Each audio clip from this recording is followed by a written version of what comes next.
Energy prices spiked higher this week as peace talks between Russia and Ukraine appear to have stalled. The conflict in Ukraine is wreaking havoc on the global economy, from creating panic at the pump to trouble on the high seas.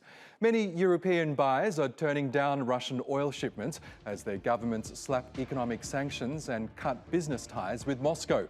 But that's creating shortages across the continent, leaving motorists stranded and threatening the survival of small businesses. We are going from bad to worse. Every day petrol is 15 or 20 cents more expensive and no one is doing anything to stop it. The Ukraine conflict has caused diesel prices to skyrocket, so many freight forwarding companies are facing an existential crisis.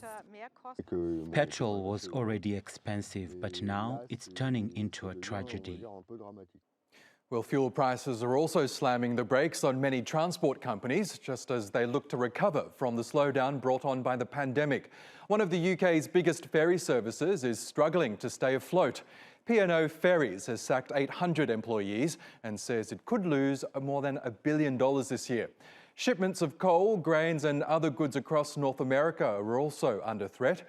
That's as Canada Pacific, a major freight train service, says rising costs are derailing its business. And US airlines say fares will rise by at least 10% to cover higher fuel costs. Okay, let's get more on this now with Ellen Wald, the president of the energy consulting firm Transversal. She's also the author of Saudi Inc. Good to have you back with us, Ellen. We're now 3 weeks into this conflict in Ukraine and it's still wreaking havoc on energy prices. We're seeing that impact of fuel prices, petrol prices in particular, as the cost of oil surges. We're also seeing higher electricity costs in areas that use natural gas to fire power stations.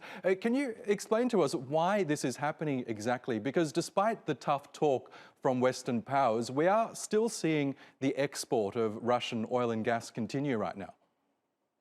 Well, there are a couple of factors going into this. The first factor has to do with some of the fundamentals, and that has to do with the fact that even though we are still seeing Russian energy products flowing to Europe and even to some extent the United States, it's definitely we're seeing some kinds of self-sanctioning from various companies who are just refusing to purchase certain quantities of Russian, say, petroleum products and crude oil. So that's having somewhat of an effect. But the real effect that we're seeing and what's causing prices to kind of skyrocket up to $130 a barrel and then back down into to $98 a barrel is uncertainty and speculation.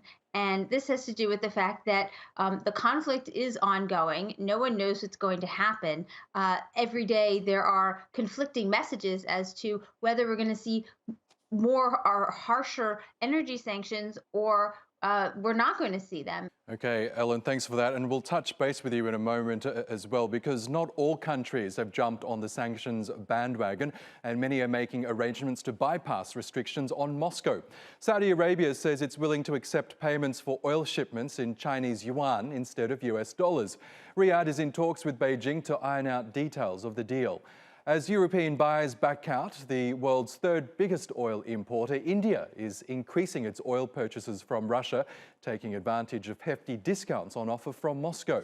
And even willing buyers like India and China may soon be facing disruptions to supply.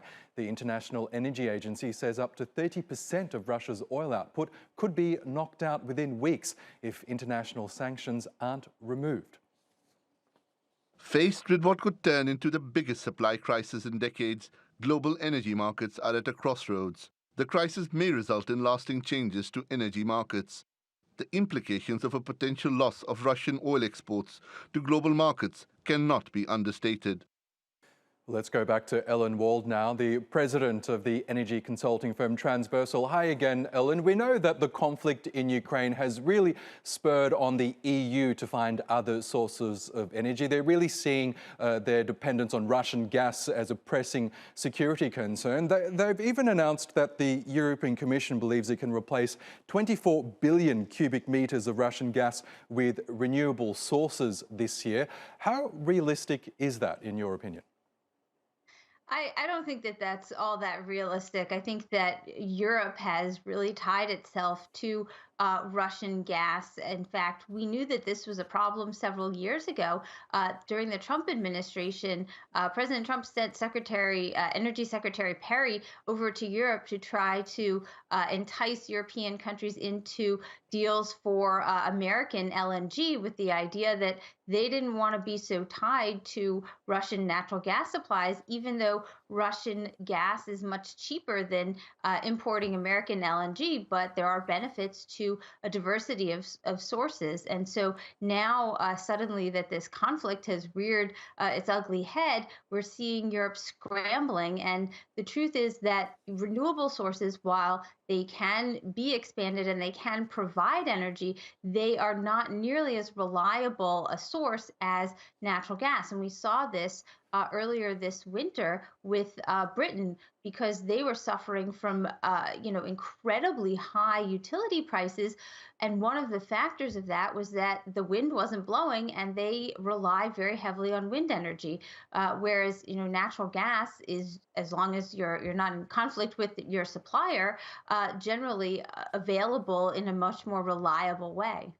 Meanwhile, the International Energy Agency is warning countries to drastically cut their oil demand, suggesting measures such as driving restrictions, lowering speed limits, and even curbs on air travel, which seems like they're tinkering at the edges there, somewhat of stopgap measures. But what's a longer-term solution to this? Does the world need to look to other sources of oil like Iran and Venezuela, which have been shut out for so long by the West?